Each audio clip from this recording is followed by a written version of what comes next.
Donc en fait, c'est à peu près la même chose, sauf que bon, la taille de l'objectif, c'est un instrument astronomique.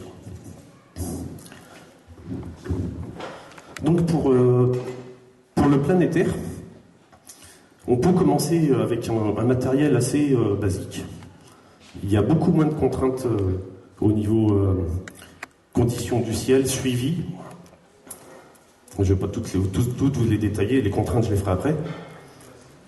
Mais comment vous expliquer? On peut prendre simplement avec un appareil comme ça, on peut photographier la Lune par exemple, sans avoir besoin de suivi. Par contre, si on veut faire des galaxies ou des nébuleuses, il faut avoir un suivi. Donc qu'est-ce que le suivi? Le suivi, c'est une monture motorisée sur 2 axes, l'axe d'ascension et l'axe de déclinaison, qui va compenser la rotation de la Terre. Donc le but, en fait, c'est de suivre tout le temps l'étoile, de l'avoir tout le temps dans le champ, au centre. Alors pour le planétaire, juste une monture azimutale, il n'y a pas de souci, même une monture équatoriale non motorisée, on peut très facilement imager les planètes. Mais comme je vous ai expliqué, pour les galaxies et les nébuleuses, il faut du temps de pause très long. Donc il faut du suivi.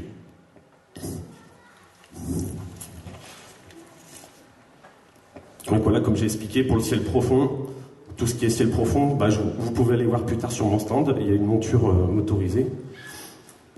Là, avec ce genre de matériel, le plus classique, c'est-à-dire un trépied, un boîtier réflexe et un objectif. Donc on peut photographier la Lune sans aucun problème. Et on peut aussi faire ce qu'on appelle du grand champ. Donc le grand champ, il n'y a pas forcément besoin d'avoir un suivi. Par contre, il faut un objectif avec une focale très courte. Donc la focale, c'est la longueur. Plus la focale est longue, et moins on pourra faire du temps d'exposition long, car on aura du filet dû à la rotation de la planète. Donc là, c'est le grand champ sur un objectif, par exemple, de 10 mm. On peut aller taper de la pause de 30 secondes, sans suivi. Ce qui nous offre les possibilités de photographier la Voie lactée, dans des conditions optimales. Donc la focale, qu'est-ce que la focale? La focale, c'est très important. C'est la longueur du tube optique. Donc là, nous avons un objectif avec des focales variables. Cette focale va déterminer le grossissement et la largeur du champ qu'on va avoir sur le capteur numérique. Donc plus la focale est grande, plus le champ est restreint, mais plus le grossissement est conséquent. Plus la focale est courte, c'est l'inverse. Plus on a un champ plus large et les temps d'exposition, surtout, on peut les rallonger. Le souci avec les grandes focales, c'est de faire de la longue pause. Parce qu'il faut un suivi aux petits oignons. Le moindre petit décalage sur une grande focale, ça va tout de suite se voir.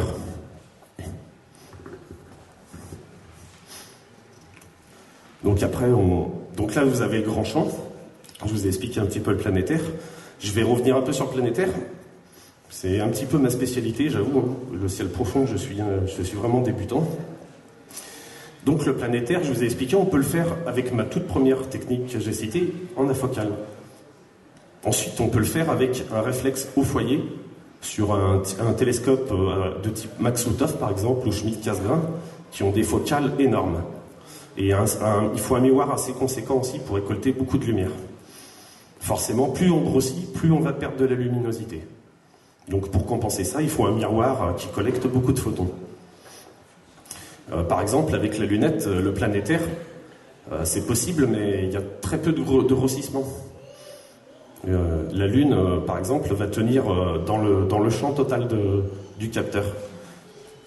Alors là, on ne peut pas vraiment faire du gros grossissement avec la lunette. Mettre des lentilles de Barlow, c'est un instrument qui multiplie la focale. Sur ce genre d'instrument, n'est pas du tout utile.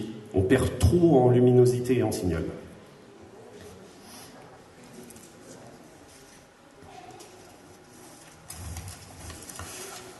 Alors ensuite, donc je vous ai parlé de la focale, mais je vous ai aussi parlé du diamètre.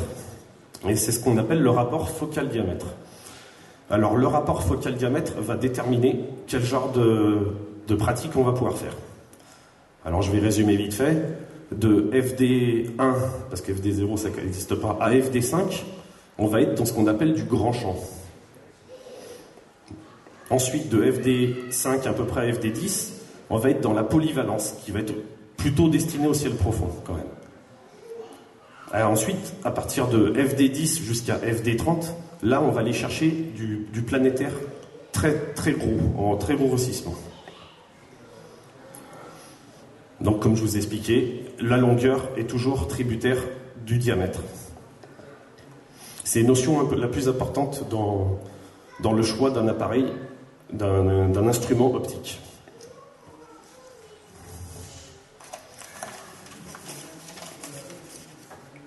Alors, dans l'astronomie planétaire, il existe aussi deux sous-catégories. Bon, normalement, elles sont considérées comme des catégories à part.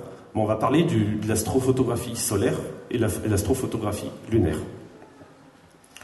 L'astrophotographie solaire se pratique obligatoirement avec un filtre adapté. Vous connaissez tous les effets du soleil sur la rétine. Si on fixe le soleil, c'est des dégâts irréversibles. Autant, je vous laisse imaginer le rayon qui rentre dans la lunette, qui est concentré, ça fait un effet de loupe.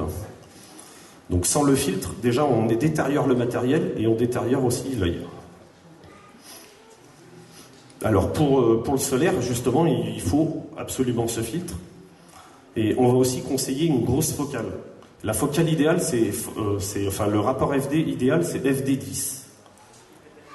Donc une lunette, par exemple, de 100 mm de diamètre par 1000 mm de longueur nous donnera un FD10 et donc on pourra faire du solaire, le soleil qui tient totalement dans le champ du capteur. On peut aussi imager avec des caméras.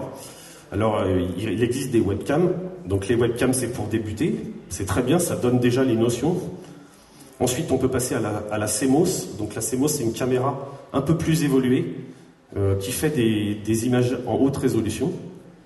Mais ensuite, on a le top du top qu'on appelle le CCD. Donc c'est des abréviations en anglais. Je vous passe les noms. Et donc c'est une caméra haute résolution refroidie. Donc pourquoi on la refroidit ? Je résume vite fait. Quand on prend des photos, on a un rapport signal-bruit. Plus on va augmenter le signal, plus on va avoir du bruit. Pour réduire ce bruit, qui est dû c'est thermique, le bruit, on va refroidir le capteur. Le but étant de le refroidir à des températures négatives pour annuler le bruit. Ce qui nous permettra ensuite de réduire les temps de pause et d'augmenter le gain. Mais je reviendrai dessus plus tard. Donc pour l'astrophotographie solaire, planétaire, lunaire, les caméras de type webcam CMOS sont parfaites, sont adaptées. Aujourd'hui, on a des appareils de chez ZWO, par exemple, qui sont à 300 € et qui fournissent un résultat haute résolution assez spectaculaire. Il y a 10 ans, c'était pas concevable, des tels objets, enfin de tels appareils à des tarifs comme ça.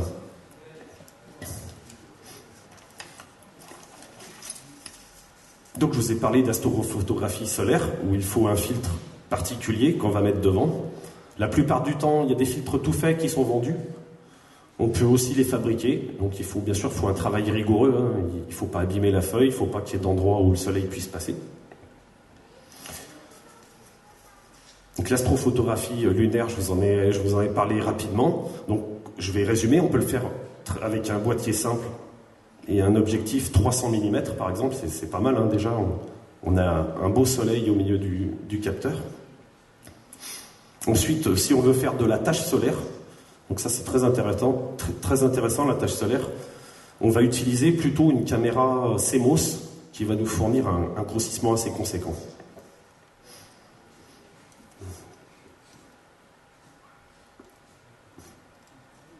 Bon, ça ne veut pas marcher, c'est pas grave. Ensuite, il y a le ciel profond, je vous en ai parlé. Je reviendrai dessus un peu plus tard. Le ciel profond et le grand champ, c'est deux choses différentes. Le grand champ, voilà, on le fait avec un appareillage simple. Le ciel profond, c'est une lunette ou un tube optique adapté, un réflexe et une monture motorisée sur les 2 axes.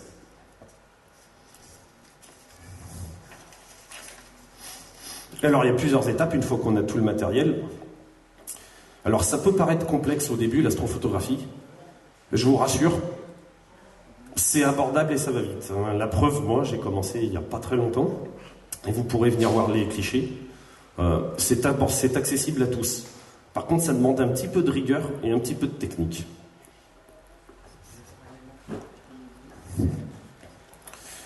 Alors attends, je sais pas, je crois que c'est l'image... Ouais, ça doit être l'image 8. Ouais, tiens, celle d'avant, c'est très bien.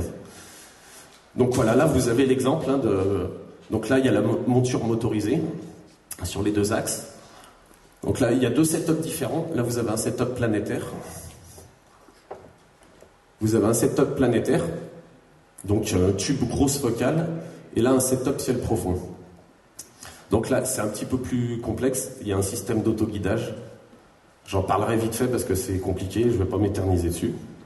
Donc là, on a la caméra planétaire, haute résolution, qui sert aussi d'autoguidage.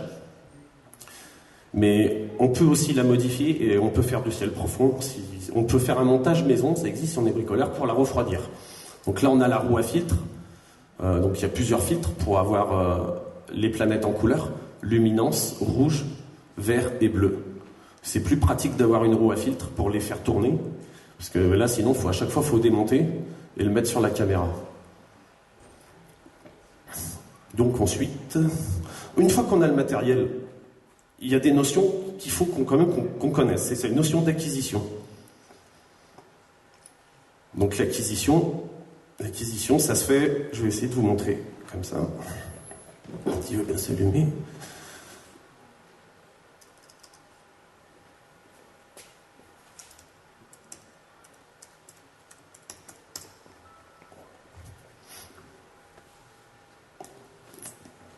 Donc là, au jour d'aujourd'hui, quasiment tous les APN sont pilotables par ordinateur via un simple câble USB. L'avantage, déjà, ça évite qu'on produise des vibrations sur l'appareil. Le fait de toucher, ça crée des tremblements, c'est une catastrophe. Et surtout, on a plein de réglages qu'on peut faire assez facilement.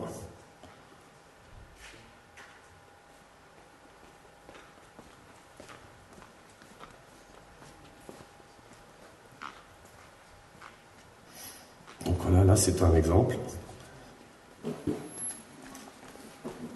Donc là j'ai déclenché, l'image va apparaître.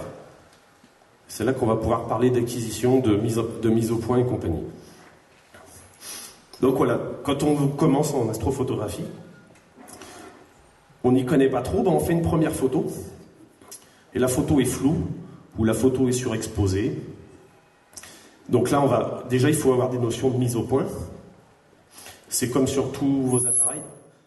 Là, la mise au point, la plupart c'est automatique, mais quand on passe en mode manuel, il faut être précis. Donc là, sur tous les instruments, les tubes optiques, on a un système de Crayford qui s'appelle, ça s'appelle Crayford par le constructeur, et c'est ça qui va nous faire la mise au point. Donc là, c'est le premier paramètre d'acquisition qu'il faut faire, c'est la mise au point. Donc ensuite, il y a des réglages d'exposition. Vous savez tous ce que c'est qu'une photo surexposée. On prend une photo en plein jour, et quand on a ce résultat sur l'écran, c'est tout blanc. C'est pas les vraies couleurs, c'est surexposé. Donc ça, on peut le régler avec 3 réglages. Le réglage de l'ISO, donc c'est un nom, c'est un code. Et l'ISO, c'est ce qui va déterminer la luminosité et la sensibilité du capteur. On peut aussi jouer avec la focale de l'appareil. Dessus, ça s'appelle F sur Canon, par exemple. Donc, si on va à une focale de 1, ça sera très lumineux. Si on met focale 22, ça sera très sombre. Donc ça permet de jouer aussi sur la luminosité et la surexposition. Et enfin, on va partir sur le temps d'exposition. L'ouverture. Donc, pour le planétaire, on prend des temps d'ouverture qui sont très courts. Par contre, pour de l'astrophotographie ciel profond, il faut ou du grand champ, il faut qu'on parte minimum sur de la demi-minute, minimum, si on veut du résultat, du 30 secondes. C'est le minimum. Ensuite, on peut monter avec l'autoguidage à des pauses de 20 à 25 minutes.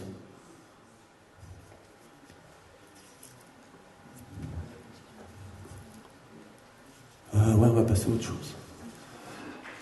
Ah voilà, c'est très bien. Donc les contraintes. Donc une fois qu'on a le matériel et qu'on a la technique, les réglages, on a aussi les contraintes. Des contraintes qu'on ne pourra jamais... on sera toujours tributaire de ces contraintes. Et le premier, c'est la météo. Donc la météo et les turbulences atmosphériques. L'ennemi de l'astrophotographe, c'est les perturbations dues aux turbulences atmosphériques. Donc ça déforme l'image, on n'a pas de netteté, on n'y peut rien. Là, on est tributaire. Donc il y a des jours où il y a beaucoup plus de turbulences que d'autres. Ce qu'on appelle le seeing, pour ceux qui connaissent.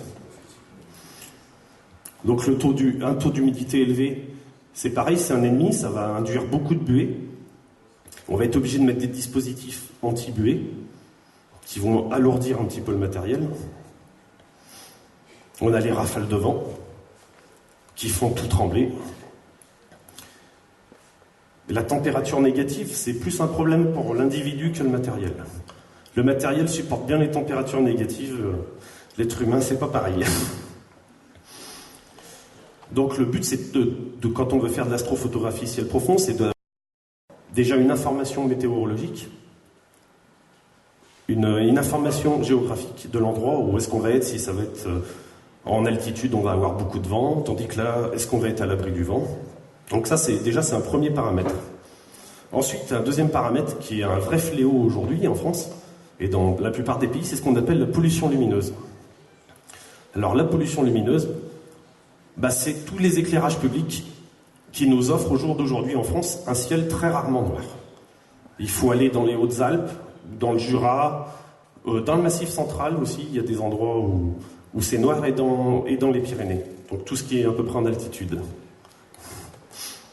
Donc là, comme c'est un véritable fléau, quand on veut pratiquer l'astrophotographie ciel profond, il vaut mieux s'éloigner des villes. Il existe des filtres anti-pollution de type CLS ou UHC, mais c'est pas magique. On pourra augmenter le temps de pause avant d'avoir un gradient. Ce qu'on appelle un gradient, c'est une lumière qui vient détériorer le noir du ciel.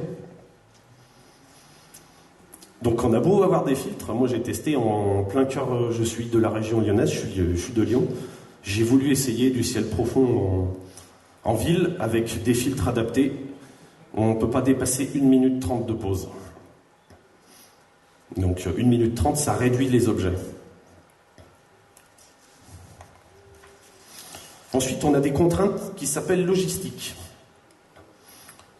Une monture motorisée demande une alimentation en 12 volts continue. Si vous rajoutez la résistance chauffante, c'est encore une fois du 12 volts continu. Alors quand on est à la maison, quand on fait du sédentaire, on tire une rallonge, une prise, il y a des adaptateurs 220, 12 volts, ça s'achète, on y branche, il n'y a pas de souci.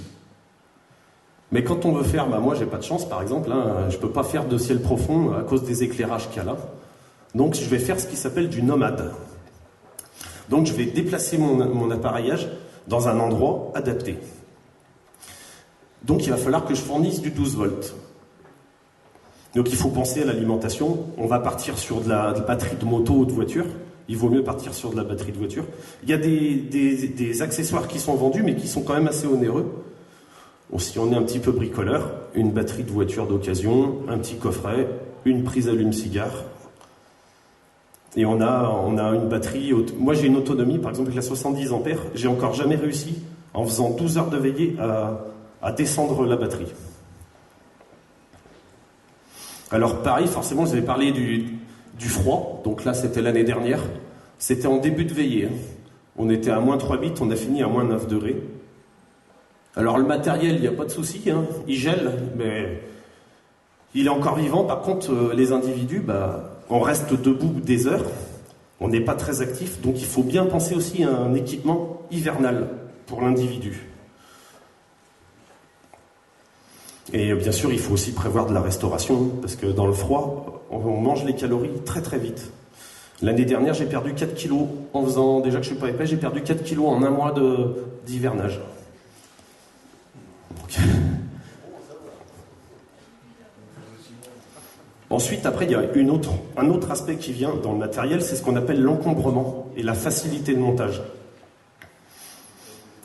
Il existe tout type de matériel. Par exemple, le lot qui a gagné est un matériel qu'on appelle compact. Donc ça, c'est très facile quand on veut faire du nomade de le déplacer. Un appareil comme ça, comme le mien, on est à 58 kg. Donc il faut des caissons, bien entendu, hein, c'est du matériel qui est assez onéreux, donc on va fabriquer ou acheter des caissons de transport. Alors ça, la Xara, moi je vous le dis, elle est remplie. Là, c'est le coffre de la Xara. Hein. J'ai une petite voiture berline, mais c'est rempli en 2 secondes. Donc ça, faut bien y penser quand on fait quand on veut se lancer dans l'astrophotographie. Il faut bien penser à l'encombrement et à la facilité de montage. Pour faire le montage de celui-là, j'en ai pour à peu près 10 minutes. Par contre, les réglages, après ce qu'on appelle la mise en station, ça va partir jusqu'à 45 minutes. Donc il faut compter 1 heure à peu près de mise en place d'un appareil comme ça. Là, il y en a pour 3 minutes de mise en place.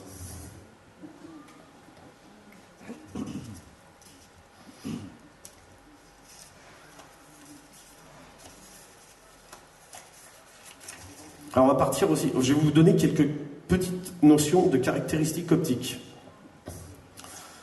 Alors qu'est-ce qui déterminera un appareil? Je vous ai expliqué la focale, le diamètre, mais il y a aussi des caractéristiques techniques du tube optique. Il y a ce qu'on appelle la magnitude limite, maximum.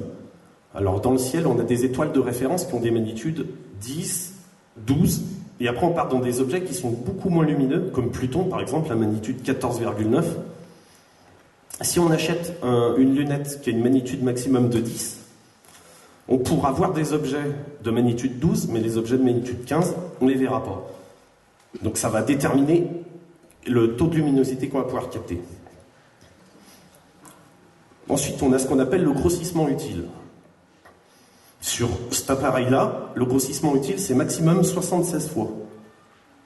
Donc je ne peux pas grossir au-delà de 76 fois. L'image va être dégradée. Cet appareil-là, c'est 460 fois. J'ai essayé, hein, j'ai mis une lentille de Barlow X2, j'ai multiplié par 2 le grossissement. Par contre, on a une dégradation de la qualité et des détails.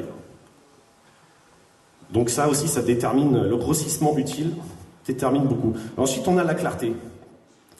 Donc la clarté, c'est ce que je vous ai expliqué, c'est par rapport au diamètre du miroir ou de la lentille. Il faut bien comprendre que la lumière, elle arrive du ciel dans ce tube, dans ce qu'on appelle un peu un tube à photons. Ensuite, nous avons un jeu de miroir qui va reproduire l'image. Alors soit, par exemple, sur le TIC Maksutov ou Schmidt-Cassegrain, c'est directement derrière. Sur les Newton, ça va être sur le côté, parce qu'on va avoir un miroir primaire là et un miroir secondaire là. La clarté, bah forcément, plus on a un gros diamètre de miroir, plus on va récolter de photons. Et plus ça va nous donner de la clarté. Je ne rentre pas dans les détails, on a aussi, c'est aussi une histoire de pupille humaine. Quand on est jeune, on est à 5 mm. Quand on prend de l'âge, ça va à 6 ou 7 mm.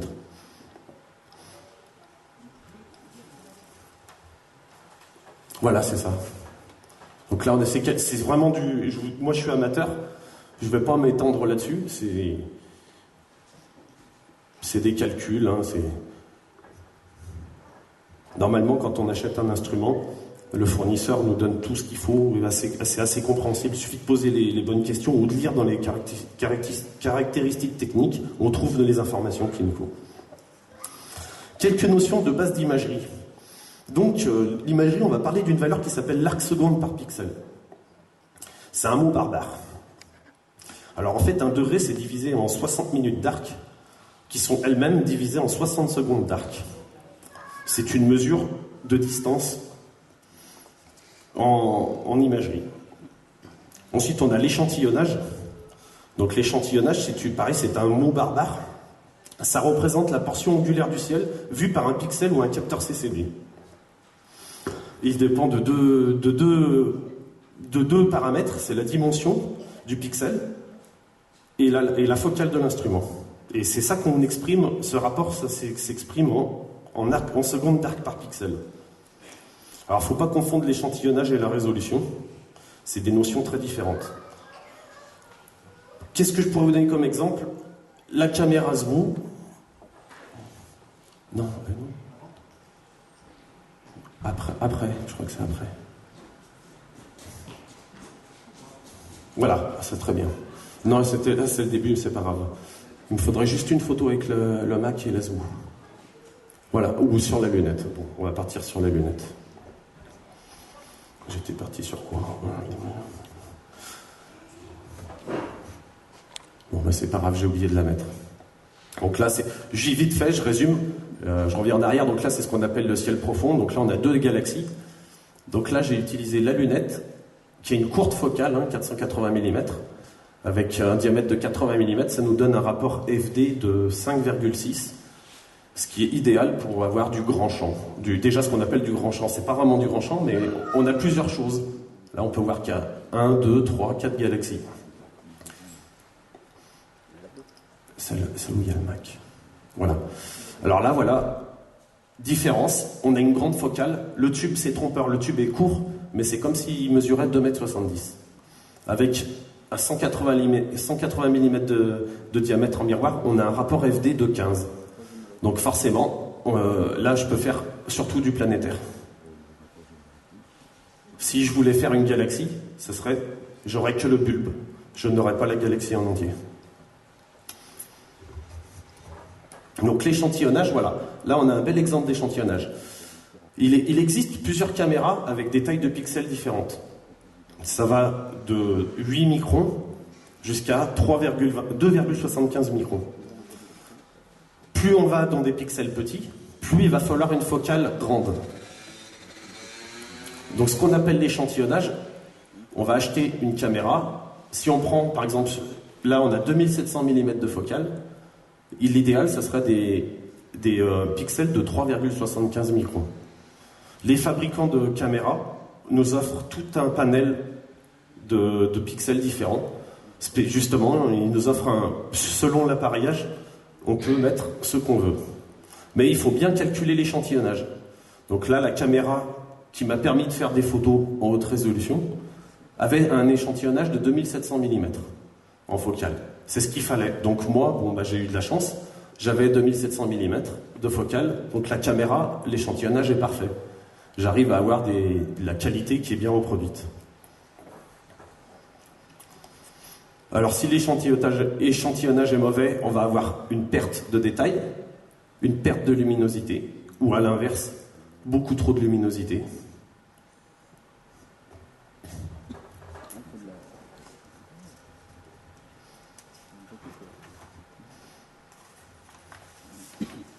Je vais vous parler de la CCD rapidement. Donc c'est des caméras, j'en ai pas encore, c'est des caméras qui coûtent plusieurs milliers d'euros. Une caméra CCD permet de faire du ciel profond avec de la haute résolution comme ça. Donc elle a un champ plus large, le capteur est plus grand, la taille des pixels n'est pas la même. Et ça se monte plutôt sur des objets, sur des lunettes astronomiques comme ça. Alors une fois qu'on a fait l'acquisition, on a le matériel, on a appris la technique, on a fait l'acquisition, on va attaquer ce qui s'appelle le traitement. Lorsqu'on fait des clichés, on a des images brutes. Reviens sur le système solaire que j'ai fait. Ouais.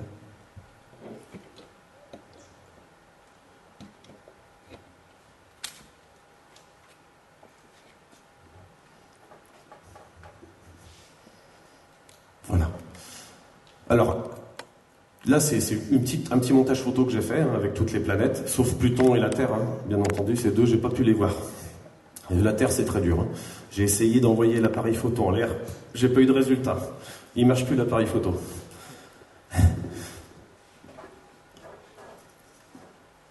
Bon, je suis parti. Voilà, donc le traitement. Donc on a une image brute. Une image brute va nous donner, surtout en format RAW, un format très sombre, on va avoir très peu de signal. Je vais être obligé d'empiler, ce qu'on appelle empiler, donc ça s'appelle le post-traitement. Le but, c'est plus on empile d'images, plus on va avoir une image lumineuse et détaillée. Pour ce qui est du planétaire, je filme. En général, je filme 1400 images à une fréquence très courte. Et ensuite, je récupère les 100 meilleurs clichés que je vais empiler. Pour le ciel profond, donc c'est plus ce qui est tout en haut, là. Par exemple, là, on a une belle voie lactée, mais pour le ciel profond, c'est différent. Là, il faut prendre cliché un par un avec le réflexe. Donc ça prend bien plus de temps que la caméra. La caméra filme assez vite. On peut passer des nuits à prendre de l'acquisition pour avoir un objet très détaillé. Le ciel profond demande plus de rigueur et de travail. Donc là, c'est pareil, je vais empiler les photos en format RAW. C'est le meilleur format pour traiter les images. On peut facilement enlever, supprimer les petits défauts qu'on appelle pixel chaud, pixel froid, pixel mort. Donc là, il y a toute une série de clichés techniques qu'on peut faire, qu'on appelle les DFO, ou Dark Flat et Offset. C'est pareil, c'est des mots barbares, mais on va prendre, je résume vite fait, une dark, on va prendre une image dans exactement les mêmes réglages qu'on a pris avant. Par exemple, si je veux prendre M42, j'ai fait une pause de 1 minute, je vais obturer mon tube optique pour que ça soit une image noire, je vais laisser les mêmes réglages, et je vais prendre une quinzaine de shoots qu'on appelle dark ou sombre. Ça, c'est pour enlever les pixels chauds. Je vais faire pareil avec un temps de pause très court, par contre. Je laisse obturer. Je vais faire des photos très courtes, un 4 millième, un 2 millième, et là, ça va m'enlever les pixels froids. Et ensuite, on a ce qu'on appelle les flats, donc, ou PLU. C'est des plans de lumière uniforme, des photos de lumière uniforme. Donc là, on va choisir une source lumineuse. Il y a des réglages pour les flats. Il faut regarder sur une courbe d'histogramme pour arriver exactement au bon réglage. Et là, on va faire quelques clichés. Et ça va nous permettre de nous enlever tous les défauts optiques. Donc toutes les poussières et les petites imperfections de tout le système optique. Moi, personnellement, je suis un hérétique. Je ne fais pas de dark flat offset pour l'instant. C'est de la passion. Ça demande beaucoup de travail. Par exemple, on fait 3 heures d'acquisition sur M42. On va passer 1 heure à faire les dark flat et offset derrière. Et bien sûr, il faut toujours y faire tout de suite après la session de shoot. Parce que sinon, si on le fait le lendemain, le capteur n'aura pas la même température. On aura touché la mise au point, donc ça sera tout à recommencer. Donc, on va ce qu'on appelle le post-traitement avec des logiciels. Aujourd'hui, tous les logiciels, on trouve beaucoup de logiciels gratuits, très pratiques, très simples et très rapides. Il y a bien sûr des logiciels payants, mais qui sont bien plus performants. Mais déjà, avec ce qu'on trouve sur Internet, on fait pas mal de choses. Ensuite, il y a le traitement. Donc, une fois qu'on a empilé une image, on va se retrouver avec une image sombre et floue qu'il va falloir retravailler. Donc là, on va jouer sur ce qu'on appelle le contraste et les ondelettes. Donc les ondelettes, c'est des masques de flou qui vont nous apporter une netteté sur l'image. Alors bien sûr, c'est à chacun de trouver son réglage. Au début, c'est pas évident. Soit on surtraite, soit on sous-traite. Avec la pratique, on arrive à trouver le bon équilibre. Et la maîtrise des logiciels aussi. Il faut quand même avoir quelques petites notions d'informatique. Au jour d'aujourd'hui, l'astrophotographe, faut qu'il soit astronome, photographe et un petit peu informaticien.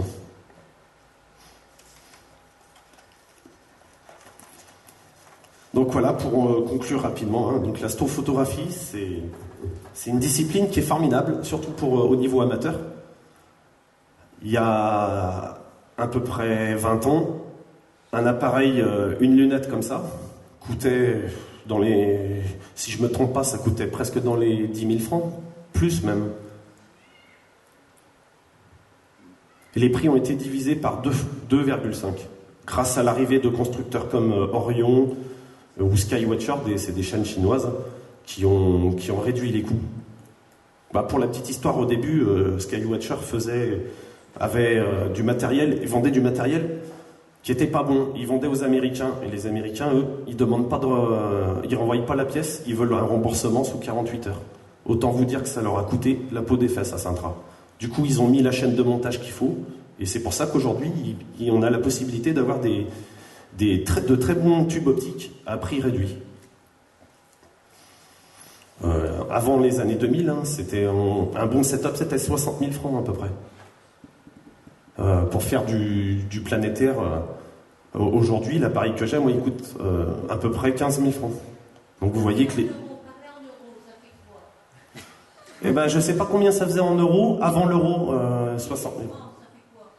Là, c'est 2250 euros, là, celui-là. Mais je peux pas vous faire la... j'arrive pas, je suis dans l'euro. En 98, j'ai voulu acheter un Maxutov. J'étais à Toulouse et on m'a annoncé un prix de 57 000 francs. Donc celui-là, je l'ai acheté en 2014, 2250 euros. J'ai fait la conversion en francs. J'ai vu qu'il y avait quand même... C'était plus le même budget. Donc, bon, voilà, je pars sur un setup à 2250 euros. J'ai un ami qui a une lunette à 179 euros et qui fait des photos merveilleuses de la Lune et des planètes. En conclusion, je dirais que bon, c'est une formidable passion. Il faut être dedans, il faut que ça nous plaise. Hein. C'est vrai qu'on ne va pas investir 2000 euros dans quelque chose si on n'a pas accroché. Alors ça peut paraître très compliqué, mais rassurez-vous, c'est facile, les termes s'apprennent facilement, le jargon technique s'apprend facilement. Au jour d'aujourd'hui, sur Internet, il y a énormément de groupes, de conseils, il y a des forums, on trouve tout. On trouve tout, on est aidé. Il faut bien imaginer qu'il y a 20 ans, ceux qui faisaient on appelle ça de l'argentique, ils ont tout découvert, ces gens-là, ils n'étaient pas aidés. Et c'est pareil quand le numérique est arrivé, dans fin des années 90, c'était des pionniers, il a fallu qu'ils s'adaptent. Au jour d'aujourd'hui, maintenant, on trouve tout sur Internet. Hein. Moi, je me suis fait par Internet.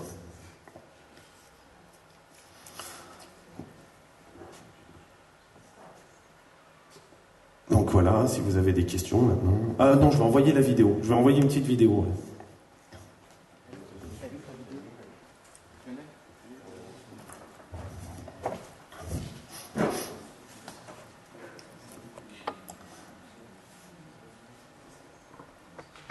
Merde. On a tout entendu.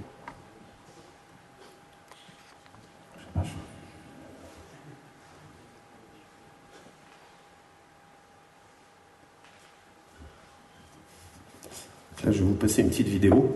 Ça va vous résumer le travail. J'ai commencé l'astrophotographie ciel profond en 2015, 1er janvier 2015. Et l'astrophotographie planétaire, j'ai débuté en février 2014.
C'est moi qui vous remercie.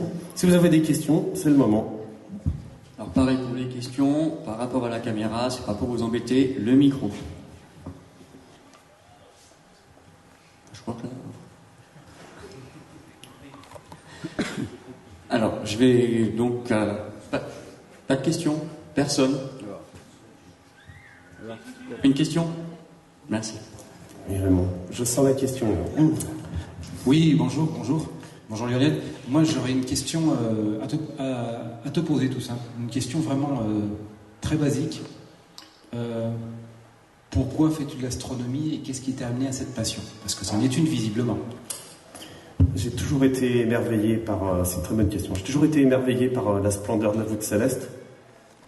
J'ai décidé de partir dans l'ufologie. Et c'est l'ufologie qui m'a amené vers l'astronomie. Donc, je résume vite fait. Pour moi, c'était inaccessible. En 2011, ma compagne m'a acheté mon premier télescope. Et là, ça a été une histoire d'amour qui ne finira jamais. Voilà. Comment? Avec le télescope ou ta copine? Avec l'astronomie. Merci de ta réponse. Pas de souci, Raymond. Y a-t-il encore une seconde question? Xavier, Antoine? Oui. Moi, c'est juste une félicitation de toutes ces images acquises en si peu de temps. Parce que je fais aussi de l'astrophoto, mais il m'a fallu des années et des années pour en arriver là aussi. Merci Roger. Fantastique. Hein. J'ai eu 2 bons professeurs. J'ai Jérôme Greblac, un professionnel, qui m'a introduit dans le ciel profond. Et ensuite, j'ai rencontré Patrick Antoine, qui est en Tunisie. Et Patrick Antoine a fait ce travail formidable. Par Facebook, il m'a formé. Voilà. Donc tout ce résultat, c'est certes de mon travail, mais si on m'avait pas donné si on m'avait pas mis sur la bonne voie, donc j'en serais pas là. Après, c'est pour vous prouver que c'est vraiment accessible à tout le monde. On croit que c'est compliqué, on croit que c'est très onéreux, mais tout ça, c'est des fausses idées.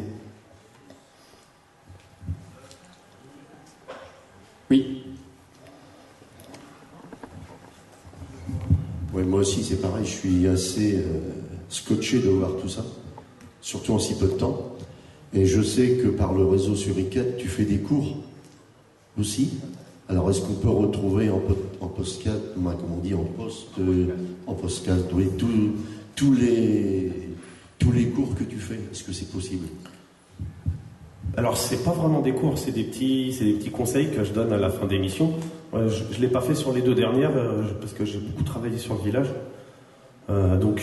Par contre, je peux faire lors de veillées, si vous assistez à des veillées avec moi dans la région, je peux vous enseigner, il n'y a pas de souci.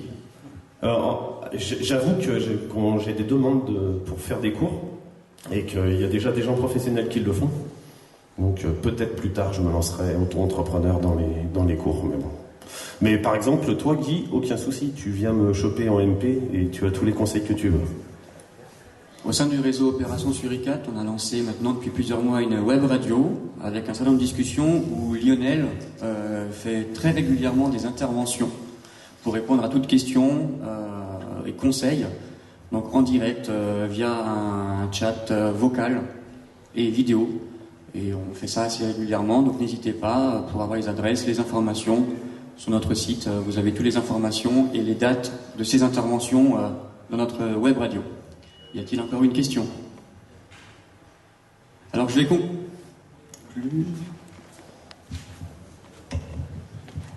Je suis intrigué par le petit truc qui est fixé sur le côté de l'objectif qui est sur la table là. Par le chercheur? C'est un chercheur, ça? C'est un chercheur point laser, oui. D'accord. Ok. Donc j'ai oublié de le préciser, mais il faut bien... Et ça se met en parallèle. C'est comme pour un fusil. Un fusil de précision. On pointe le ciel, c'est vaste. Ouais, il y a des millions d'étoiles et on a besoin de ce pointeur. Il faut bien l'aligner, il faut bien le régler. D'abord, on le règle assez loin sur un clocher ou sur une antenne pour que les deux soient vraiment bien parallèles. Et ensuite, ça nous aide quand on veut pointer une étoile Vega, on se sert du pointeur laser. Tu vises pas avec un appareil comme ça, tu vises pas par l'oculaire ni en live view, tu utilises que le pointeur. Alors le pointeur, c'est pour me mettre à peu près dans les environs, et ensuite j'affine avec le réflexe connecté à l'ordinateur. Donc ça, avec un logiciel, ça m'apparaît à l'écran. Ah, tu le fais sur... D'accord, tu affines. Donc ensuite, après, je centre l'objet par rapport à avec l'écran de l'ordinateur. Voilà. Parce que c'est trop petit l'écran du réflexe. C'est bien, oui. Ah ouais, c'est trop petit. C'est assez difficile de pointer correctement avec que ce soit le viseur optique, ouais. Le viseur optique ou même en live view, c'est assez difficile. Ah, micro. Oh, pas de réseau qui choque. Le système dont tu parlais pour la mise au point qui est utilisé, là, tu peux nous donner des détails, merci. Sur les appareils d'entrée de gamme, on a des molettes de mise au point qui sont, on va dire, assez barbares. Le mouvement n'est pas vraiment fin. Sur des objets, des tubes optiques de meilleure qualité, le constructeur a d'ores et déjà intégré ce qu'on appelle un Crayford microfuseur. Donc ça permet en fait de jouer millimètre par millimètre, voire même en dessous du millimètre. Ça permet d'avoir vraiment une mise au point d'affiné au plus fin possible. Parce que les mouvements sont plus fluides et plus précis. Une molette simple comme ça, il y a beaucoup moins de précision qu'avec le petit microfuseur. Donc ça, c'est quand on fait du ciel profond, on va faire par exemple la nébuleuse de la Lyre. On va mettre une certaine mise au point, après on va faire un autre objet qui va être plus lointain, donc il faudra retoucher légèrement la mise au point. Le problème, c'est qu'on met ses gros doigts sur la molette, on dérègle tout, ça va très vite. Donc c'est beaucoup plus fin avec le Crayford microfuseur. Ça s'achète sur des appareils d'entrée de gamme, ça peut s'adapter s'ils n'y sont pas. Donc ça change, ça révolutionne l'appareil. Moi, par exemple, avec mon Max Outhoff, d'origine, j'avais une molette qui était vraiment pas du tout précise. J'ai acheté le porte-oculaire microfuseur et depuis, j'arrive à avoir une très bonne mise au point. On a encore une question. Déjà, bravo pour le sujet. As-tu un projet d'imagerie très difficile en vue dans le futur que tu n'as pas encore fait? Très bonne question. Patrick Antoine, pour l'éclipse du 28 septembre, a créé un nouveau type d'acquisition d'imagerie. Donc j'ai un projet d'associer sa nouvelle technique avec une technique qui est déjà connue, c'est le HDR. Donc oui, j'ai le projet de faire un cliché d'une lune cendrée qui n'a jamais été encore fait. Est-ce que j'arriverai à le réaliser? Il me faut 2 appareils en même temps, c'est assez compliqué. Il faut faire du temps réel. En cliché très dur que j'ai tenté, c'est Mercure. Mercure est toujours très basse à l'horizon, donc noyé dans la turbulence, et très proche du Soleil. Donc Mercure est la cible qui a été la plus difficile pour moi. Et Vénus à 0,9% cette année en plein jour. C'est bon? En ciel profond, je débute.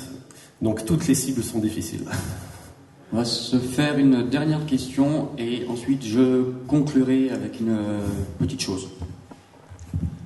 Déjà, merci pour ton intervention.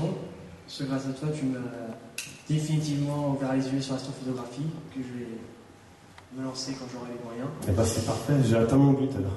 Donc, ma question va être toute simple. Qu'est-ce que tu dirais aux gens comme moi qui veulent se lancer dans l'astrophotographie maintenant? Que c'est vraiment moins complexe que l'idée qu'on se fait. C'est vraiment... En fait, c'est accessible. Par contre, il faut de la rigueur et du temps. C'est beaucoup de temps. Il faut être patient. Voilà. Là, je dirais, le mot clé, c'est patience en astronomie, astrophotographie. Si on n'a pas de patience, c'est voué à l'échec. Personnellement, j'étais impatient. J'ai appris la patience grâce à cette discipline. Mais je dirais que le budget n'importe pas, le matériel n'importe pas. Il faut d'abord avoir la technique. Merci. Pour avoir aussi un très beau site et me passer à chance sur Tarentaine qu'à Lyon. Tout à fait.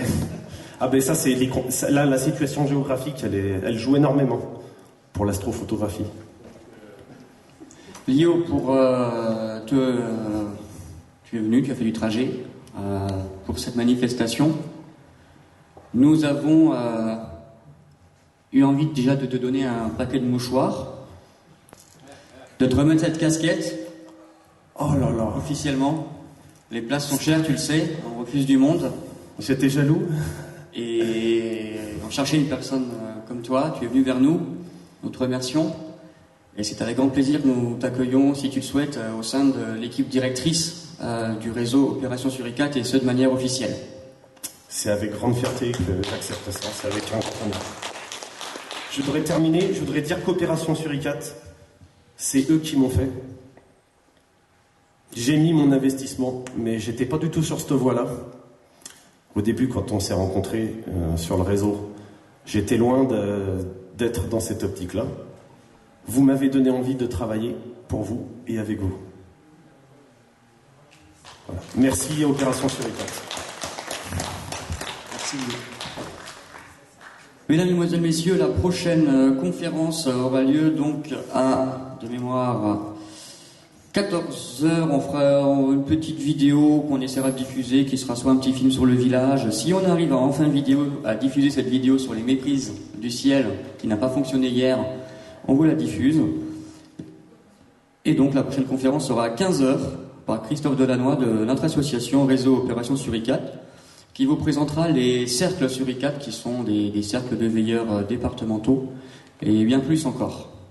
Bon appétit à tout le monde, il y a de quoi se restaurer, à boire, et j'ai quelqu'un qui me parle, mais on peut le faire en privé ou pas? Il y aura la démonstration sur le cabinet, tu sais, l'atelier technique, la lieu, cet après-midi. Oui, tout à fait. À 15h conférence, à 15h30, on verra ça, on est entre nous aujourd'hui. On va faire un atelier astronomie pour la confection d'un planétarium mobile.